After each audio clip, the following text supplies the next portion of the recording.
I never asked my son for money. I never asked for thanks. For 12 years, I quietly paid every mortgage bill because I wanted my family to have a secure future. Then one dinner changed everything. My daughter-in-law called me nothing but a leech. My own son looked me in the eyes and said, "Dad, my wife and her parents come first. If you could not accept that, leave." I walked out without arguing. The next morning, I made one phone call that changed all of their lives forever. My name's Howard. I am 66 years old and spent more than 40 years working as an electrical engineer in Ohio. My wife passed away 6 years ago after a long battle with cancer. Before she died, she asked me to keep helping our only son until he was completely stable. I promised her I would.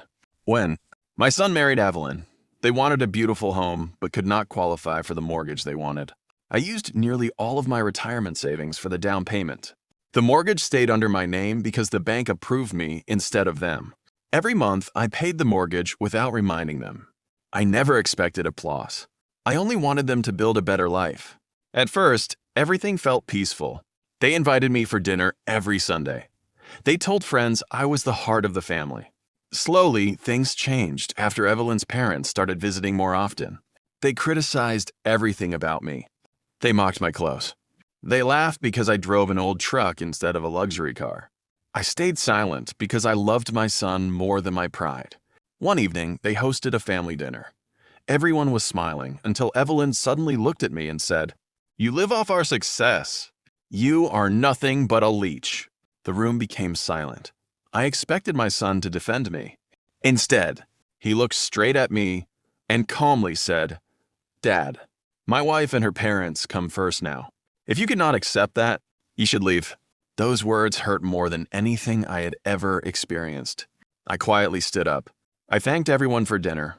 I picked up my coat and walked out without raising my voice. That night, I opened every financial document connected to the house. The mortgage, the title, the payment records. Everything was legally mine because I had paid every bill and owned the property. The following morning, I contacted my attorney. Within weeks, the property was listed for sale. A retired couple bought it with cash. I canceled every automatic mortgage payment. I packed my belongings and moved to North Carolina to live near an old friend. 3 weeks later, my son called repeatedly. I never answered. Then, one afternoon, I finally listened to his voicemail. "Dad, we came home and someone else is living in the house. Please call me." I waited another day before returning his call. He sounded desperate. Evelyn was crying in the background. They asked how this could happen. I calmly explained that the house had always belonged to me. They had been living there because I allowed it. The day they asked me to leave was the day they gave up that privilege. There was complete silence. Months later, my son visited me alone. He admitted he had chosen comfort over loyalty.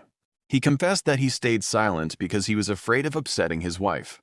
Now, his marriage was falling apart, and he finally understood what respect meant. I forgave him because he was still my son. But forgiveness did not mean reversing my decision. For the first time in years, I lived without stress. I bought a small lakeside home. I spent my mornings fishing, and my evenings reading books my late wife loved. Sometimes the greatest act of love is teaching people that kindness should never be mistaken for weakness. Respect is worth more than money. Family is built on gratitude, not entitlement. When people forget who carried them through their hardest years, they often lose the very foundation they depended on. I did not lose my family that day. They lost the man who never stopped protecting them until they pushed him away.